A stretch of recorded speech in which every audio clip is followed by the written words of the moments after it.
Republicans. Hello.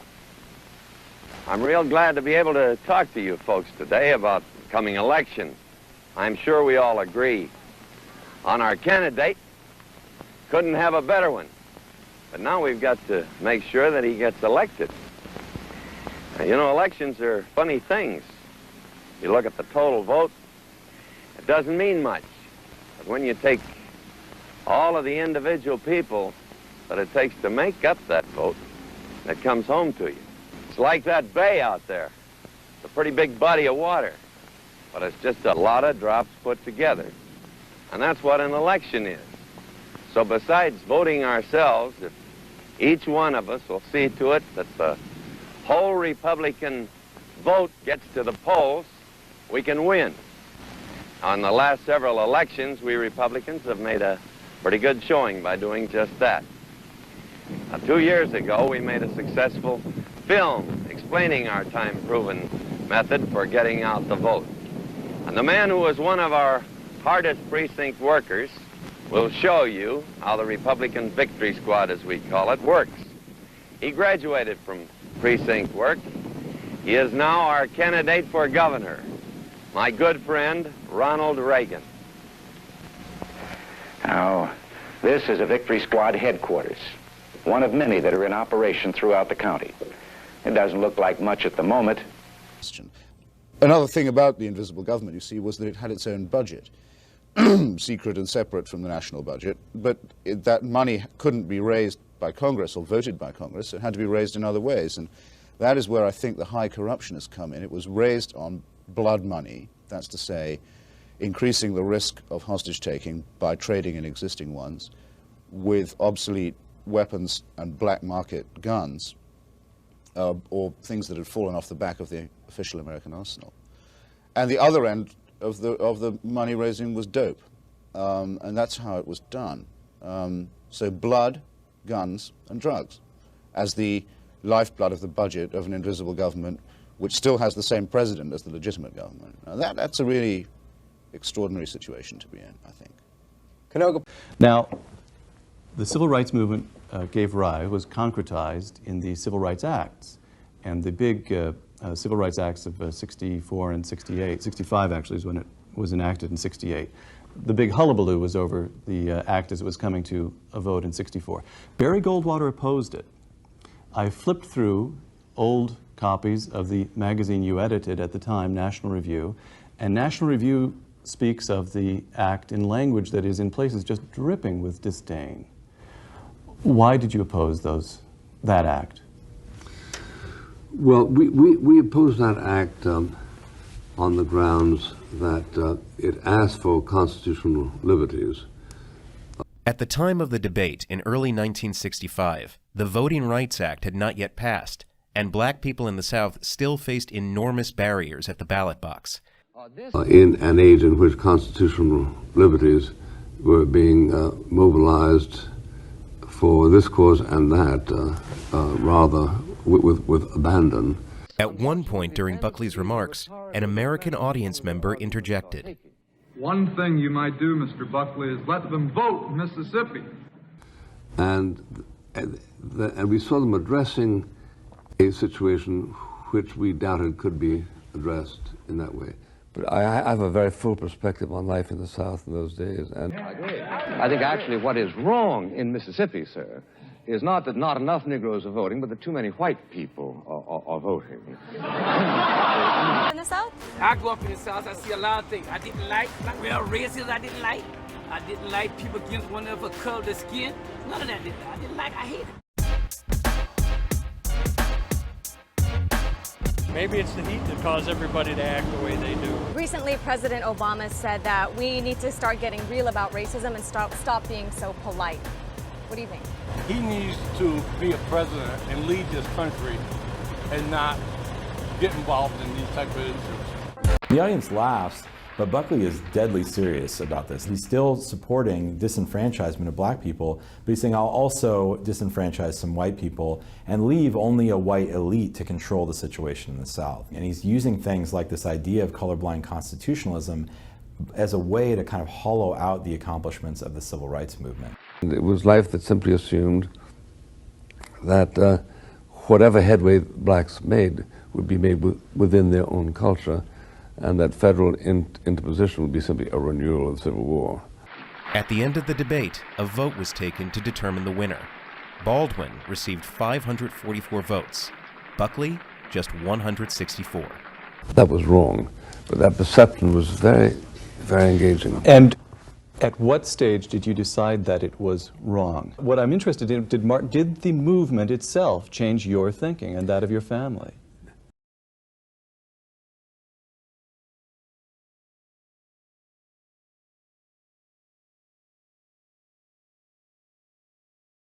No, what changed it was 10 or 15 years after it had passed, I said to myself, I don't think those constitutional arguments on which we relied were misspoken, nor do I think them opportunistic. But we got here a situation in which a better thing happens. But Buckley was far from discouraged. He says, I am so proud of my performance that night because I did not give them 1 inch. That really captures his creed in a very short slogan, right? In Bucola's final analysis, the divide between Baldwin and Buckley is reflective of the political divide facing Americans even today. These people are scared. Their identity is wrapped up in this idea that their whiteness is what gives them their only source of moral worth in the world. It's what gives them value in the world. Baldwin says that is an extraordinarily sad moral life that person is leading. That is the thing they are clinging to give them a sense of meaning. Buckola interviewed members of Cambridge University's debating society, the Cambridge Union, who were present at the 1965 debate. They said the union agreed to let Baldwin appear as part of a publicity tour for one of his books, as long as another guest challenged him on one of the themes of his writings. They ultimately invited Buckley, who accepted. To be a patriot for Buckley meant standing up for the institutions and ideas that you take to be central to the American political experiment, and he viewed his role throughout his life as being somebody who would be a guardian of those ideals against ideas and institutions and groups that he thought were threatening to those ideals. Baldwin says that patriotism requires a constant criticism, a constant reflection on the ways in which we're falling short of our ideals. And to love one's country means that we have to do that together. It's the foundation of morally how we ought to behave, how we ought to live together, and it's the foundation politically of what we need to do as a country to move closer to justice. Back against it. And he talks about the ways in which the moral lives of white people have been destroyed by this plague called color. No matter what disaster overtakes them, they have one enormous knowledge and consolation, which is like a heavenly revelation. At least they are not black. Now I suggest that of all the terrible things that can happen to a human being, that is one of the worst. I suggest that what has happened to white Southerners is in some ways, after all, much worse than what has happened to Negroes there. When Baldwin ended his remarks, he received a standing ovation. Then it was Buckley's turn to take the floor. It is impossible, in my judgment, to deal with the indictment of Mr. Baldwin unless one is prepared to deal with him as a white man. This is a strange argument for many of us to hear, but here's what Buckley had in mind.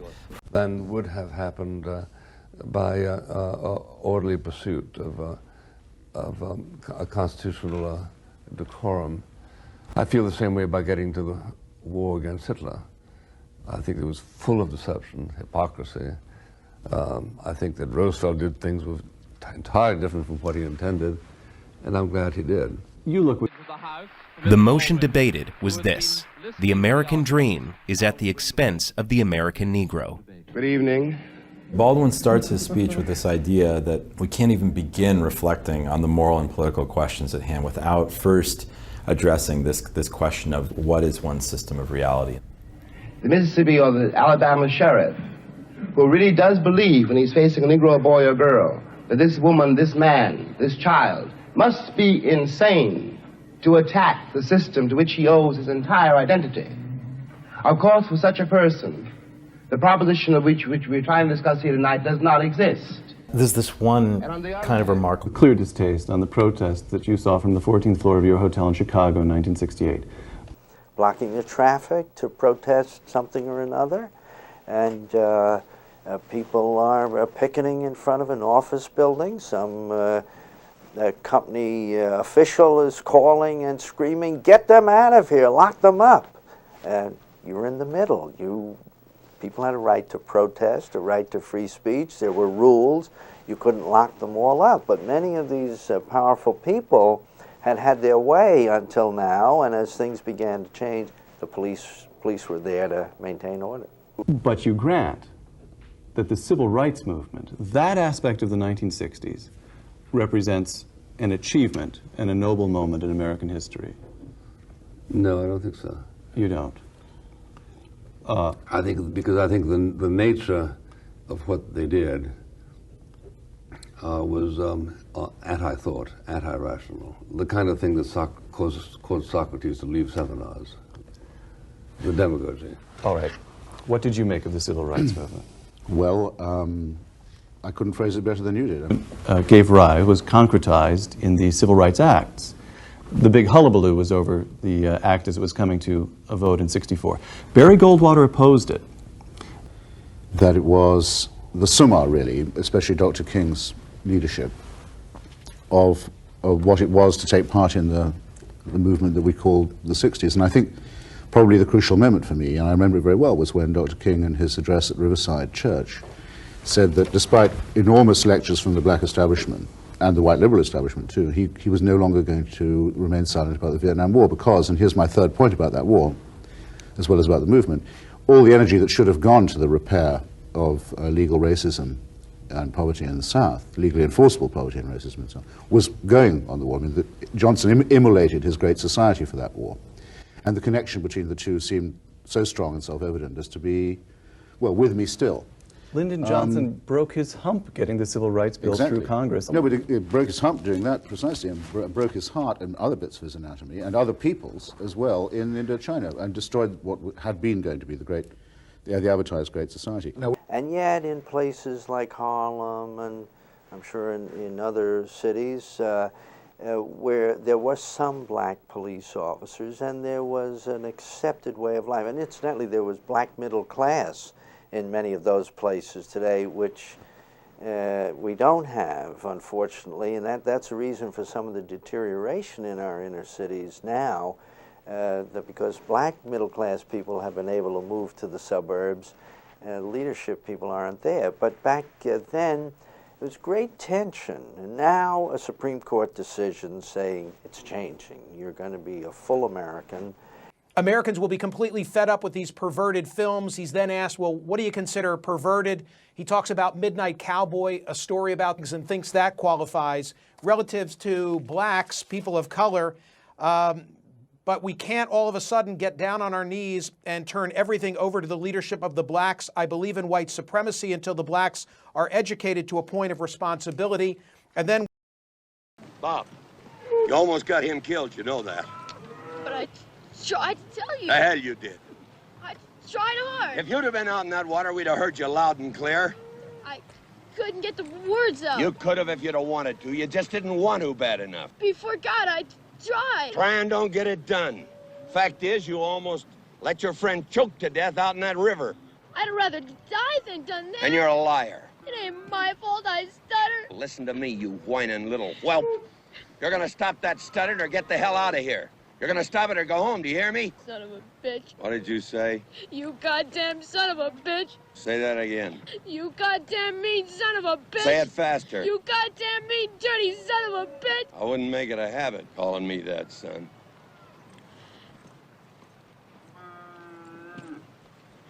I did it.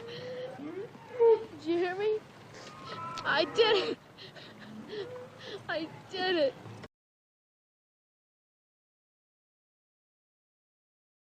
One more of these. I don't feel we did wrong in taking this great country away from them, if that's what you're asking. Our so-called stealing of this country from them was just a matter of survival. There were great numbers of people who needed new land, and the Indians were selfishly trying to keep it for themselves. So lastly, I think he went to the American Indians, Native Americans. And I don't think anybody had a closer relationship to the Native Americans than John Wayne. He's being asked pointedly political questions about an issue that we've dealt with for a century and a half before my father gave the interview, and we're still dealing with it today. You know, it's a complex question.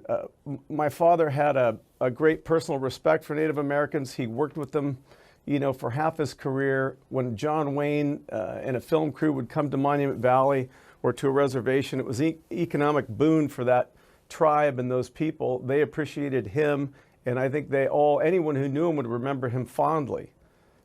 He had a great respect for them as a people and for their art and culture. How concerned are you? We talk about lawlessness and the rest of it, right. The contempt for law. What we only suspected then has been amply demonstrated since, that there was really quite high-level collusion with crime and disorder and subversion and provocation by those who were sworn to uphold it. By J. Edgar Hoover. Kennedy listening yes, in on, absolutely. By bugging, by planting agent provocateur, by stirring up incidents of violence, by circulating false racist propaganda. Were the Black Panthers justified in engaging in violence? Saying is that power never concedes itself, that white people do have a responsibility. When you see racism in the workplace, it is our job to call it out, as it is a black person's job to call it out. Okay, then why not just, which I agree with, but then why not just say people? Why are you and why is she using people's race as a category? Why not just say Americans? If you see someone say something ugly, you know you've got a responsibility to try to make it better. Why are you referring to people by their race? I don't understand. Because, again, you wouldn't understand because you've lived with white privilege your entire life. You don't understand what it is to be in the position of an African-American woman who has faced discrimination. Now you're getting so dumb. Look, I'm trying to take you seriously, but I can't. What you're telling me is that our education system is really bad, actually. Unfortunately, I guess I knew that. Jasmine, thanks for joining us. We'll be right back. Well, I have to remember that the black people had gone through 200 years of slavery and 100 years of oppression following the Civil War, and the relationship between black people and the police is very special because black people saw the police, and to this day many of them see the police as the oppressors, as the enforcers of the white man's law. Bunch of nonsense. This is what I know. I'm a certified scuba diver. My first day of class, they told me this: when you're in shark-infested waters, everything in that water is considered a threat until proven otherwise. If it's a guppy, it could be a shark until you know it's a guppy. And I think as black men, we need to realize we're in shark-infested waters. And if we don't sit our young men down and we don't talk to them about perception, and we don't talk to them about stereotypes, we're doing them a huge disservice. We're a racist society, we're still a racist society, and the police tend to be racist, and yet they began to change, and change almost 180 degrees. Their job until then was keep the black people in their place. The law may say anybody can be served in this restaurant, but if a black couple came into a restaurant and wanted to be served, it wasn't legal, but the owner knew if he called the police, they'd say, get out of here, which they said too often, or, well, it might be better if you not stay. I could point you to a nice restaurant a half-mile away.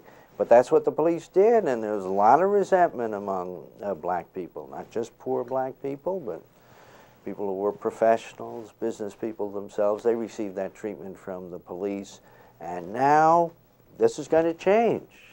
Is the South more racist? South ain't racist, no. If you ask most white people, how often do you think about race? They would say, I don't, right? And so if you ask black people, how often do you think about race? I think most will say every day. There's all black colleges, there's all black churches, and nobody complains. But if whites have all white college, all white church, they're racist. I think it comes from a history of the fact that they had to, because of segregation, they had to establish their own schools and churches. Yeah, African Americans. Well, that's true. And everybody got along good back then. Sorry, say that again. Just the segregation, everybody got along good. this is going to change. And not every police officer was ready to have it change. They're human. They were brought up this way in police work, and they were resentful, and there was a lot of racism. Now we began to recruit more black police officers, more Hispanic officers, and we began to recruit women officers, all of which have been very good. But not every police officer welcomed that. A lot of them enjoyed it. There are police departments in this country that are very inbred. A lot of families have been involved with the department for years, and they saw their power to bring their nephews and grandchildren in eventually, and now blacks were coming in. And then another thing happened, which is that Hitler's chief of intelligence, Reinhard Gehlen, the man who had run the entire Nazi intelligence system throughout occupied Europe for 5 years, was hired by the CIA to run American intelligence from then on. I don't know what you think, but what I think is that when Reinhard Gehlen was hired as head of American intelligence from straight out of Berlin, and straight out of the occupation of Belarus and Ukraine and Latvia, I think something very bad entered the American system that no one's really ever been able to face up to or ask about since. It's something really bad that we still haven't combed out or even confronted. And Catherine mentioned the great moment of Ich bin ein Bitburger,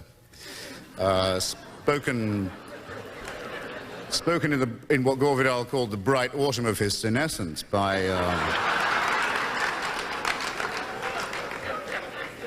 the president. And many people wanted to say, well, that was, come on, he's mouthing off, you never know, not completely all there. Not true at all. The next stop on Reagan's European tour after Bitburg was Madrid, where he made a speech in which he said, I know there's been a lot of controversy about the United States and Spain in their time, and indeed some Americans once came here to fight in the Civil War. He said, but the thing is, said Reagan, they were on the wrong side.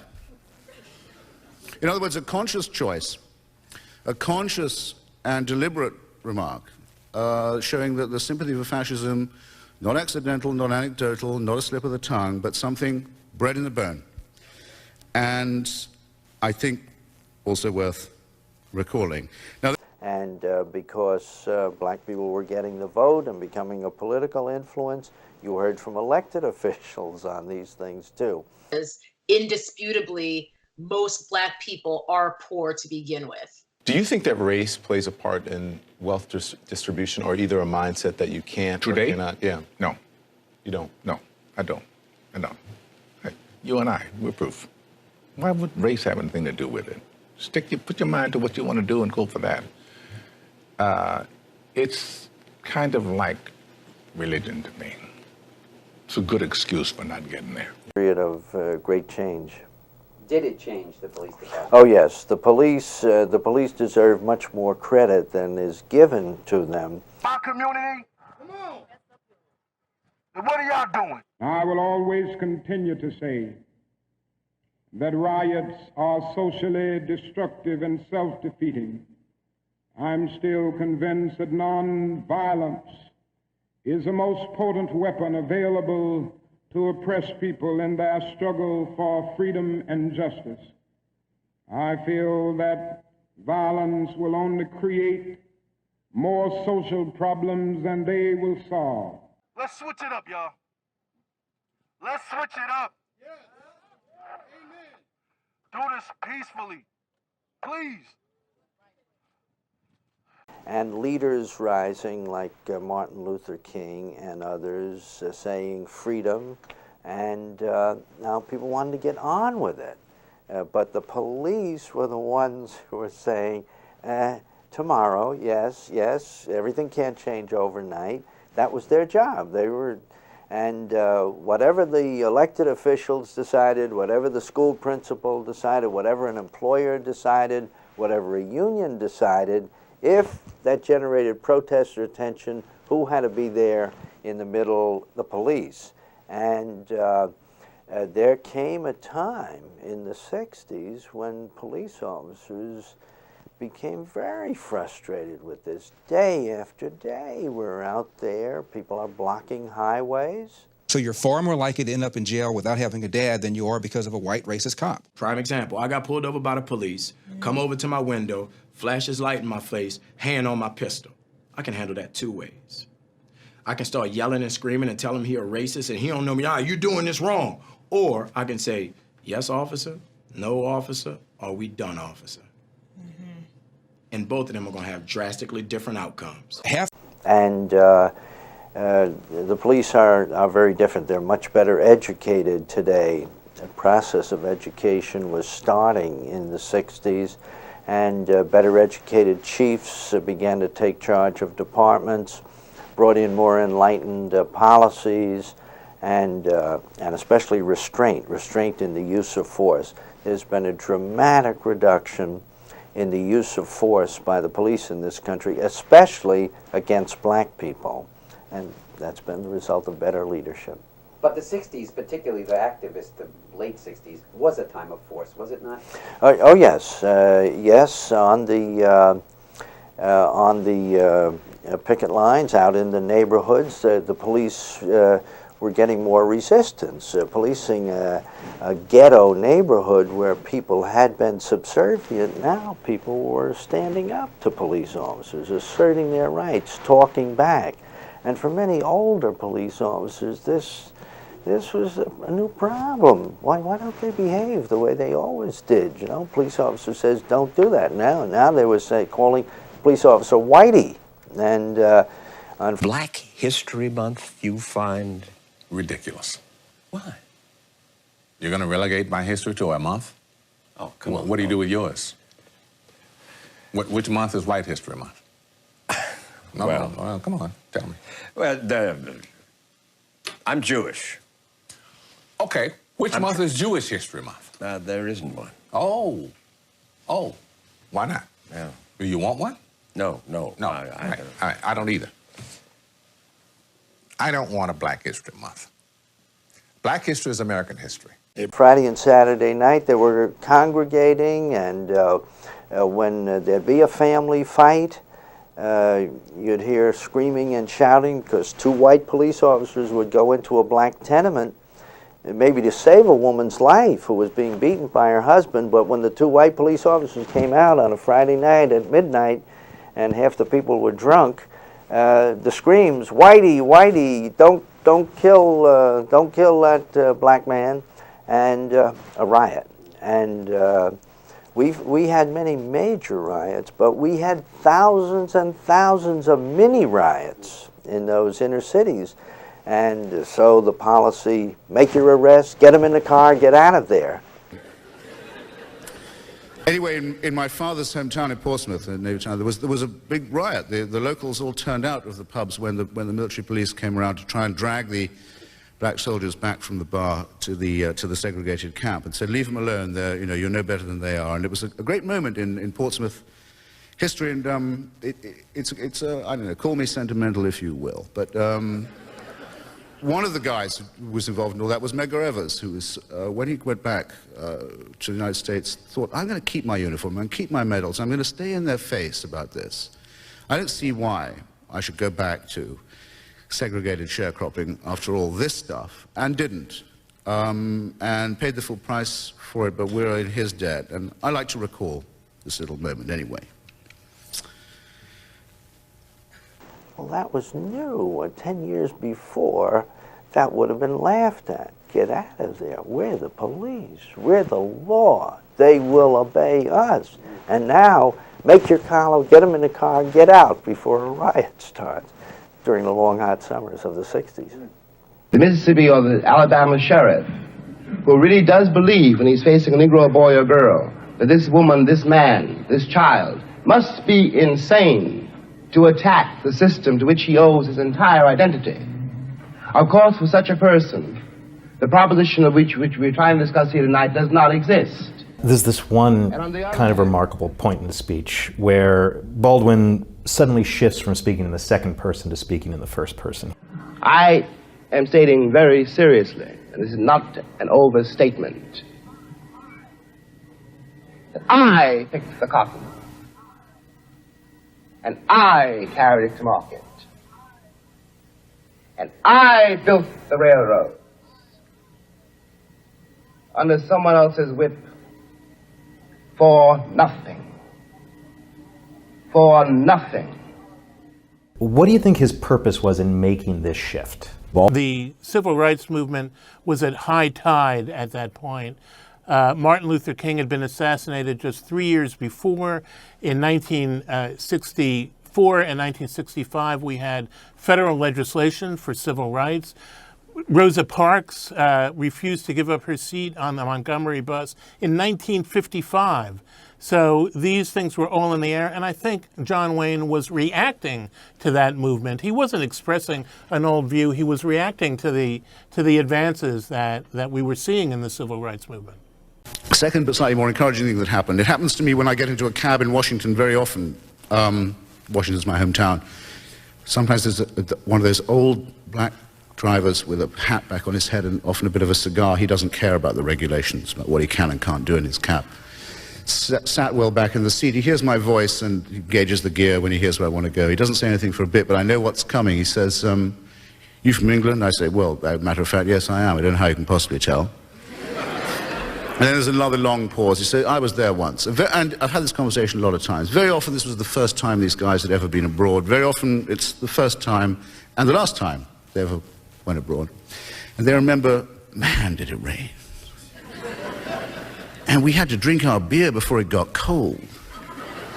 And boy, the food. But they said, but they remember another thing, which is it was the first time they'd ever been in a society that wasn't segregated. A white society that wasn't segregated. This was a time when German prisoners of war were given a better time than they were. And they remember it in a way that touches me very, very much. And I always say at the end, well, it was very nice of you to come over. You didn't have to do that, and appreciate it.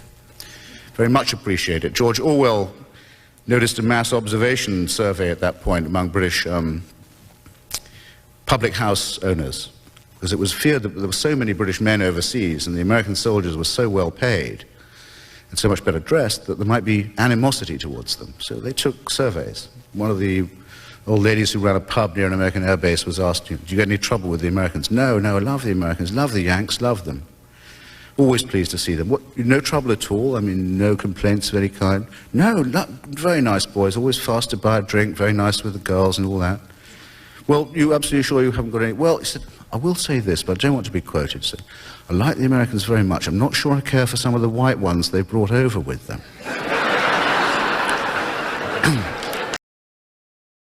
Wayne starred in more than 150 films, more than half of them Westerns. Nominated for 3 Oscars, he finally won for 1969's True Grit. But in this woke era that has seen the removal of Confederate statues, new attention is being paid to inflammatory quotes from Wayne's interview published in Playboy magazine, May 1971. Like this one. I believe in white supremacy until the blacks are educated to a point of responsibility. Pilgrims, led by William Bradford, boarded a ship known as the Mayflower along with a number of other English merchants and craftsmen, and set sail for the New World, eventually finding a settlement in the Cape Cod area in modern-day Massachusetts.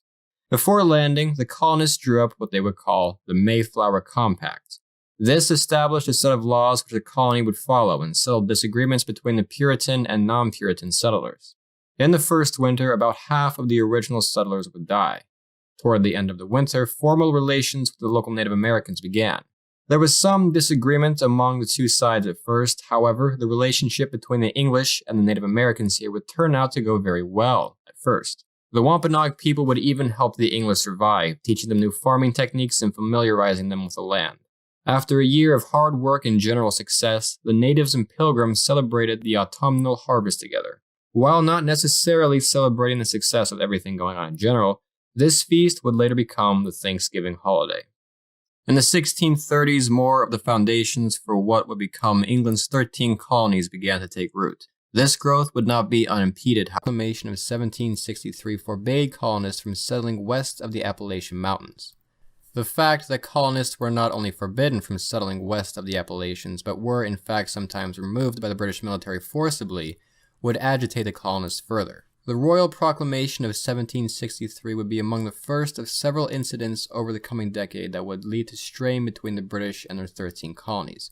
Colonies which, hitherto, had enjoyed a higher degree. Father's name on that airport for the same reason that that Congress voted to give him a Congressional Gold Medal, for the same reason that the President decided to give him a Medal of Freedom.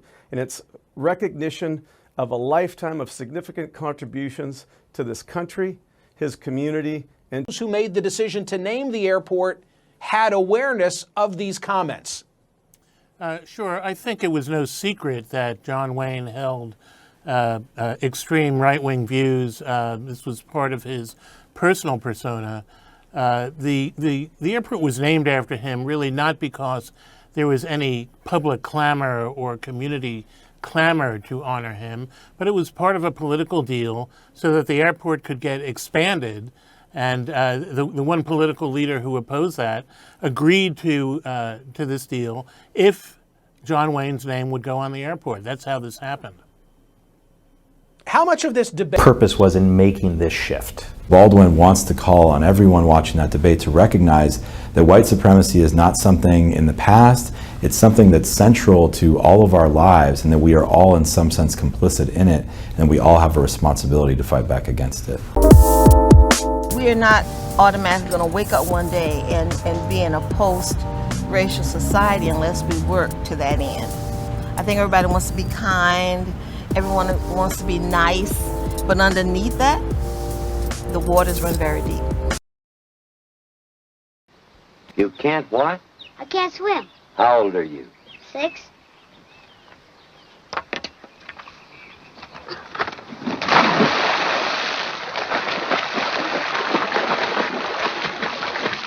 Now, and whoever you are, it's yours. Have it your way. I wish you well.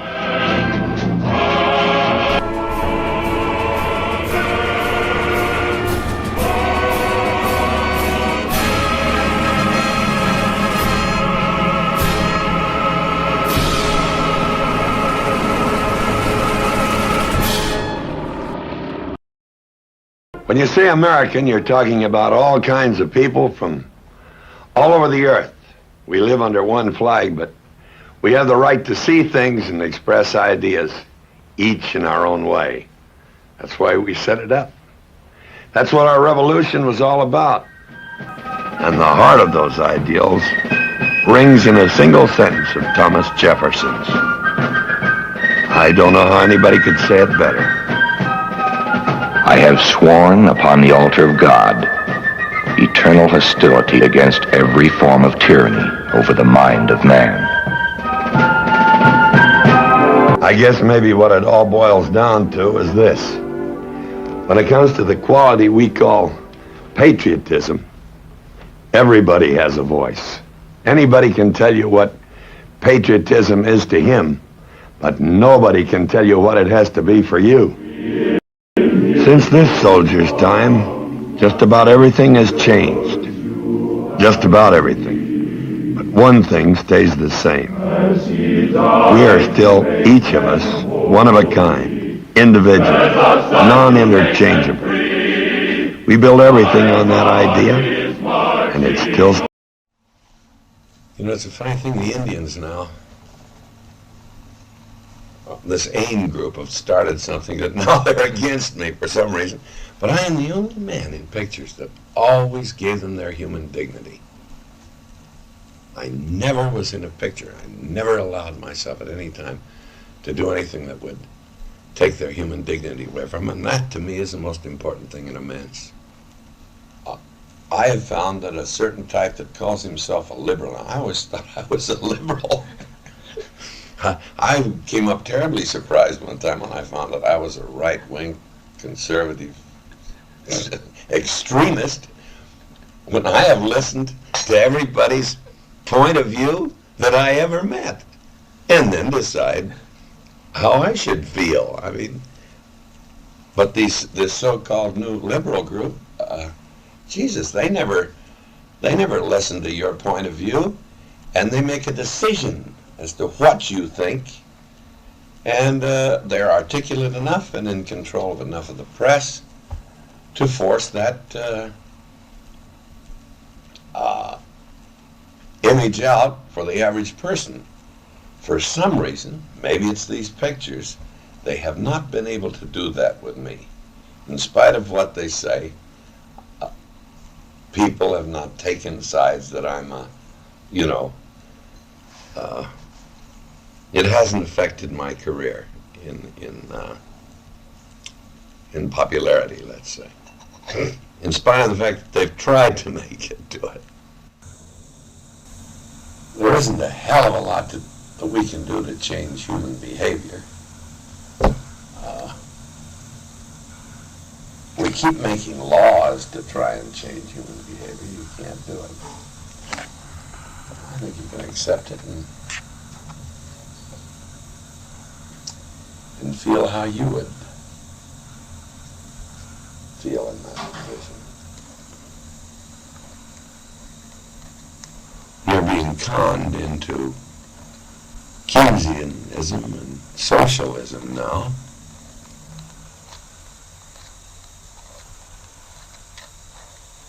But it isn't going to stop the selfishness of human behavior. It isn't going to stop the greed. If you take $20 and give $1 to every son of a bitch in a room, and come back a year later, one of the bastards will have most of the money. I mean, it's just human nature, and you're not gonna whip it with a lot of laws. I think when you make people conscious, as communication gets better, and you make people conscious of somebody in trouble, starving or something like that, the average person will help. But of course now they've got so damn many charities, and there's so much professionalism.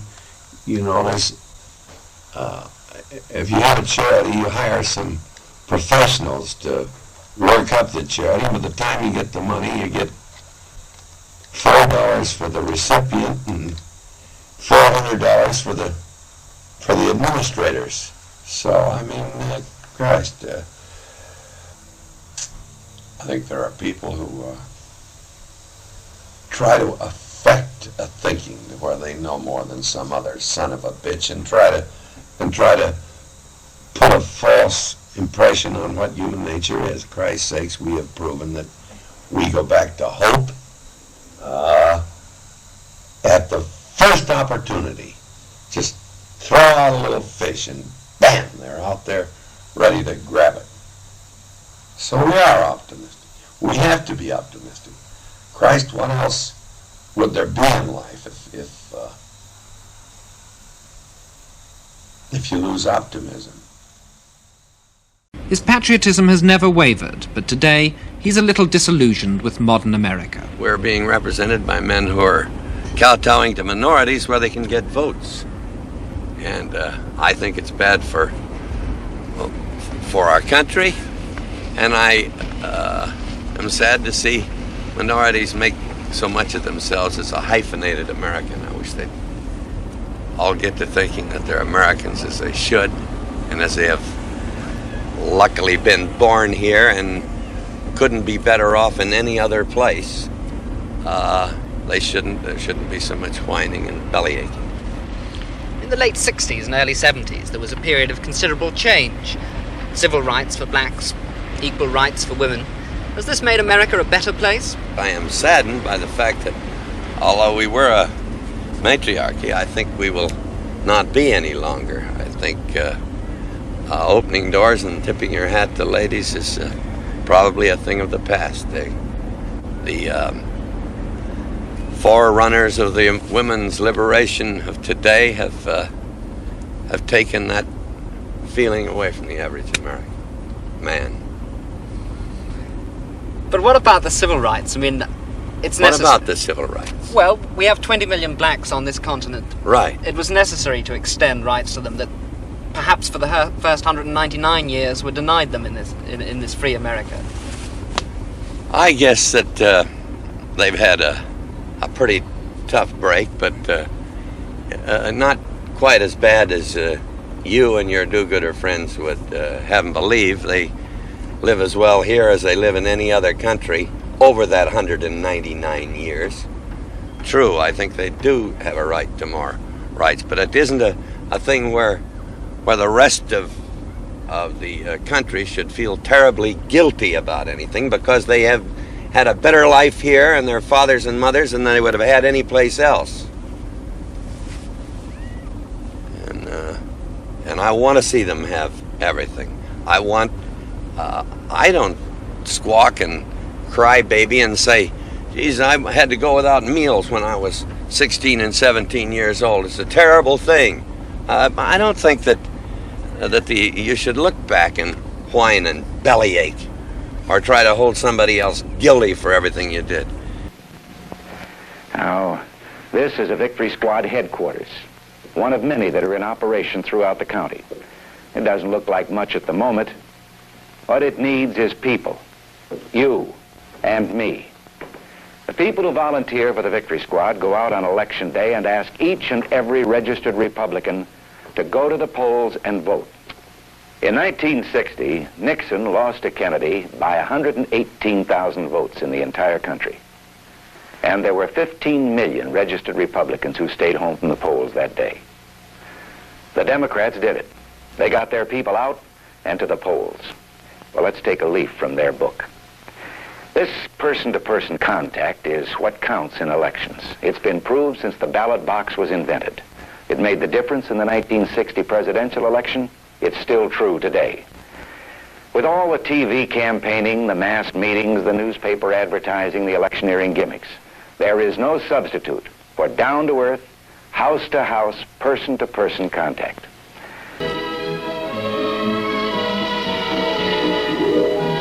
Easy as that. This lady's waiting for her husband to take her when he comes home from work.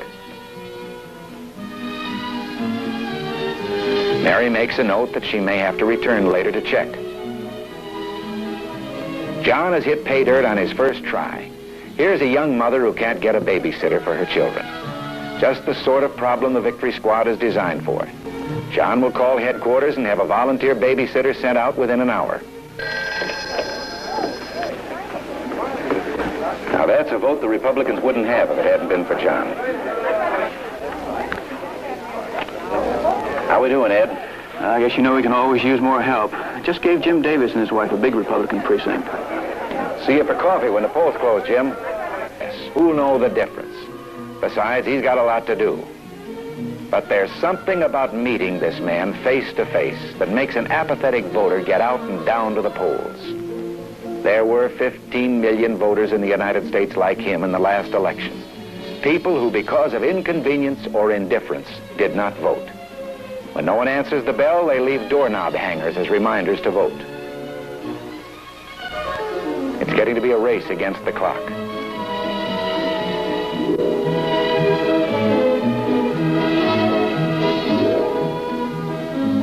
With only a half an hour until the polls close, John meets a Republican who has no way of getting to the polls. He and Mary do the only thing they can. Take him. This could be a deciding vote. Get out that 1 or 2 extra votes that makes the difference. All we need for a Republican victory is a small change, not a large one. Now, I'd like to leave you with these words of Winston Churchill. The destiny of mankind is not decided by material computation. When great causes are on the move in the world, we learn that we're spirits, not animals, and that something is going on in space and time and beyond space and time, which, whether we like it or not, spells duty.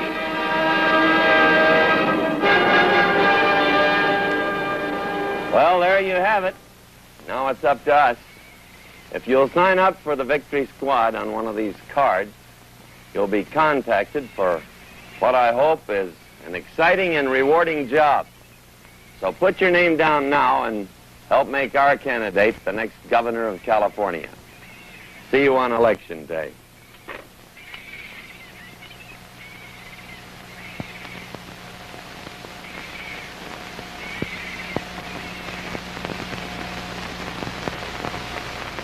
Two extra votes in each precinct could win an election. Abraham Lincoln, as my colleague said, fought a war to preserve the Union.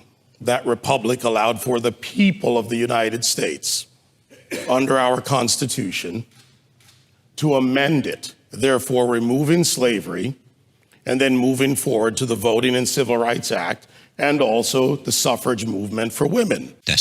Mr. Chairman, ranking members, and members of this committee, thank you for inviting me to speak. My name is Joy Villa. I'm a #1 Billboard artist, actress, and conservative actress. I've lived with and dealt with this topic for my entire life. I've never taken a day off from being a woman of color.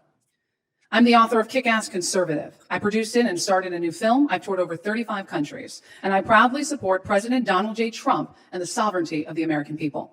I'm mixed race. I'm Black, Choctaw Native American on my mother's side. I'm Italian and Argentinian on my father's side. I'm extremely proud of my diverse background. I strongly believe in and have fought for diversity. Many of my peers in Hollywood and media proudly promote diversity of race, background, heritage, sexuality, religion, and culture, as they should. The Academy of Motion Picture Arts and Sciences wants to mandate diversity in the Oscars nomination process. This is wrong. I would like to be hired for the role because I'm the best person for the job, not because my color or gender checks a mandated box. That's tokenism. Until I came out as a Trump supporter by wearing a fabulous Make America Great Again dress to the Grammys 4 years ago, I'd never been blacklisted. Back in 2015, talk show host Jimmy Kimmel talked favorably with Kelly Osbourne about one of my red carpet gowns. This was before I was a conservative. In 2018, Ava DuVernay, the celebrated Black filmmaker, who said she wants to use more Black actresses in her films and have more diversity, blocked me on Twitter. I was blacklisted from industry events. I was not welcome on talk shows. I was not included in pop culture magazines or publications unless as the butt of a joke.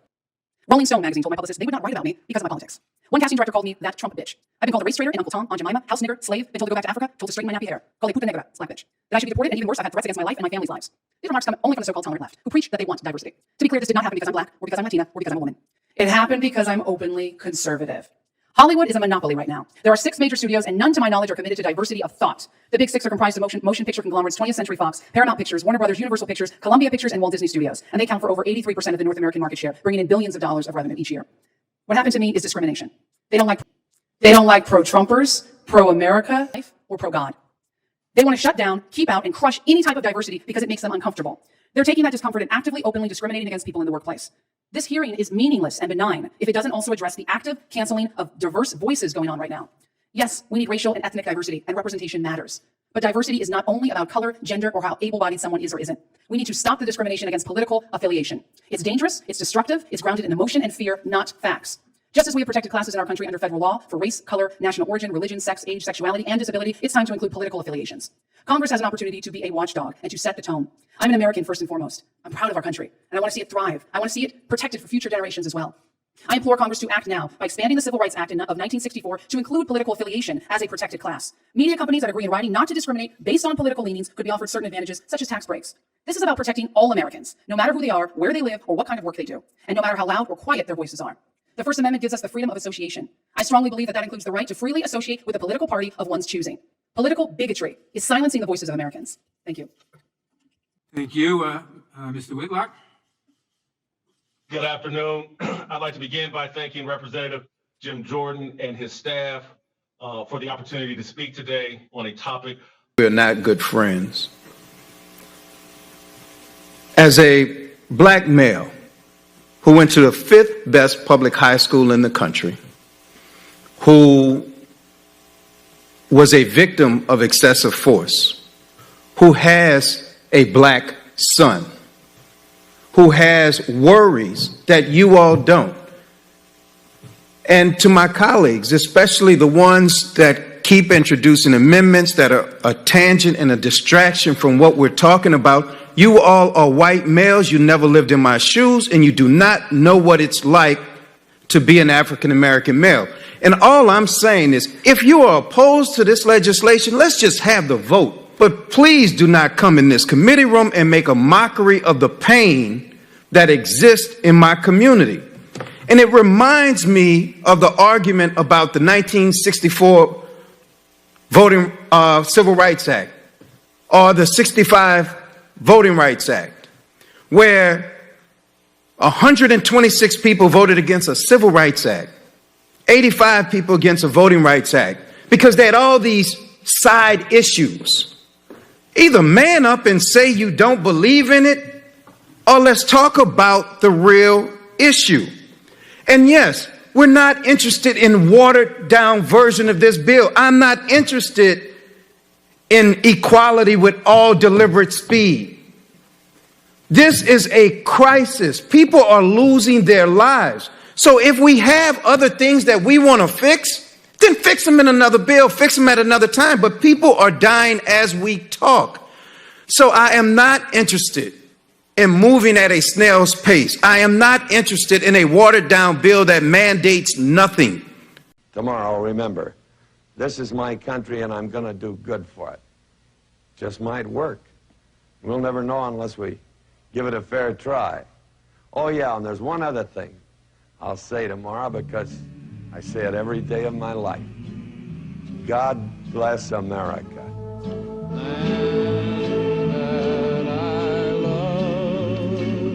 Stand beside her and guide her through the night with a light from above.